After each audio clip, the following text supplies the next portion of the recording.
Fasting versus intermediate fasting.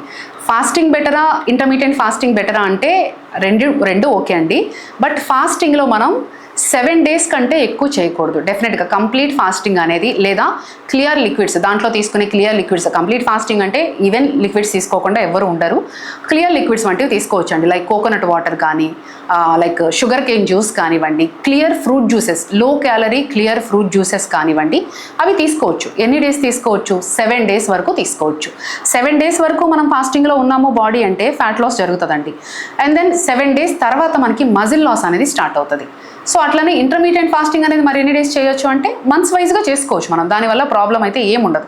మనం కరెక్ట్గా మన బాడీకి కావాల్సిన రిక్వైర్డ్ కార్బోహైడ్రేట్స్ కానీ, ఫ్యాట్స్ కానీ, ప్రోటీన్ కానీ అన్నీ కరెక్ట్గా, వైటమిన్స్ అండ్ మినరల్స్ అన్నీ కరెక్ట్గా ఇచ్చినప్పుడు కొన్ని నెలల పాటు ఇంటర్మీడియట్ ఫాస్టింగ్ అనేది చేసుకోవచ్చు. అండ్ ఫాస్టింగ్లో వచ్చేటప్పటికి ఎక్కువ వెయిట్ లాస్ చూస్తామండి మనం. Even 1 weekలో 3 to 4 kgs, 4 to 5 kgs తగ్గిన వాళ్ళు కూడా ఉంటారు. అలానే ఇంటర్మీడియట్ ఫాస్టింగ్లో వచ్చేటప్పటికి మనం బాడీకి కొన్ని క్యాలరీస్ ఇస్తాం.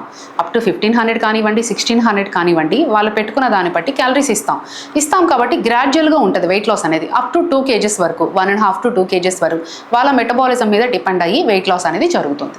అలానే ఇంటర్మీడియట్ ఫాస్టింగ్ చేసేవాళ్ళు ఫాస్టింగ్ చేయొచ్చా అంటే చేయొచ్చండి డెఫినెట్గా. వీక్లీ వన్స్ అంటే వీక్లీ వన్స్ చేసుకోవచ్చు, లేదా మంత్లీ 2 times చేసుకోవచ్చు, లేదా మంత్కి 3 times పెట్టుకోవచ్చు. డిపెండింగ్ అపాన్ ది స్ట్రెంగ్త్, వాళ్ళ స్ట్రెంగ్త్ని బట్టి అండ్ వాళ్ళ యాక్టివిటీని బట్టి, వాళ్ళ ఫిజికల్ యాక్టివిటీ ఎంత ఉంటుంది అనేది చెక్ చేసుకొని తీసుకోవచ్చు.